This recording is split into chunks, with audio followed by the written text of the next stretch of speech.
এবছরের জন্মদিনে আমি আমার বাবা মায়ের কাছে ছিলাম। সকালবেলায় উঠে স্নান করে রেডি হয়ে বসে পড়েছিলাম। বাবা মা দিদি ওরা আশীর্বাদ করছে ধান দুব্য দিয়ে, আর মা সকাল সকাল পায়েস রান্না করে গোপালকে ভোগ দিয়েছে, সেই ভোগ প্রসাদই আমাকে দিচ্ছে। মা আর বাবার আশীর্বাদ করা হয়ে গেল, এরপর দিদি আশীর্বাদ করছিল। চিকেন খেতে আমি বেশি পছন্দ করি, তাই জন্মদিনের দিনেও চিকেন হয়েছিল। আর সব শেষে মা 5 রকমের ভাজা তরকারি দিয়ে মাছ আর মাংস দিয়ে আমার থালাটা সুন্দর করে সাজিয়ে দিয়েছিল। সবজি যেহেতু আমি খেতে পছন্দ করি না, তাই কোনো রকমের কোনো সবজি করিনি। অবশেষে বিকালবেলায় আমার বর এসেছিল আমার বাড়ি, ও আমার জন্য সুন্দর একটা কেক এনেছিল। সন্ধ্যাবেলায় দিদির একটা শাড়ি পরে আমি রেডি হয়ে গেছিলাম, বাড়ির সবার সাথে মিলে কেকটা কাটলাম। এই ছিল তারই কিছু ছোট ছোট মুহূর্ত, যেটা আমি তোমাদের সঙ্গে ভাগ করে নিলাম।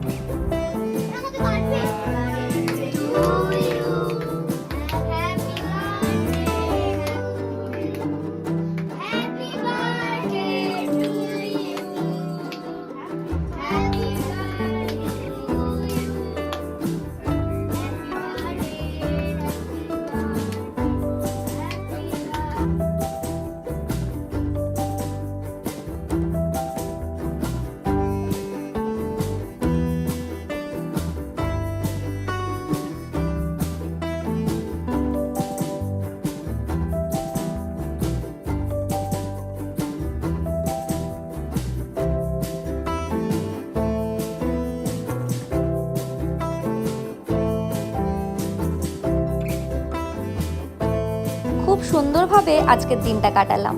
আজকে তবে আসি, দেখা হবে অন্য ব্লগে তোমাদের সঙ্গে। আজকের মতন বাই বাই।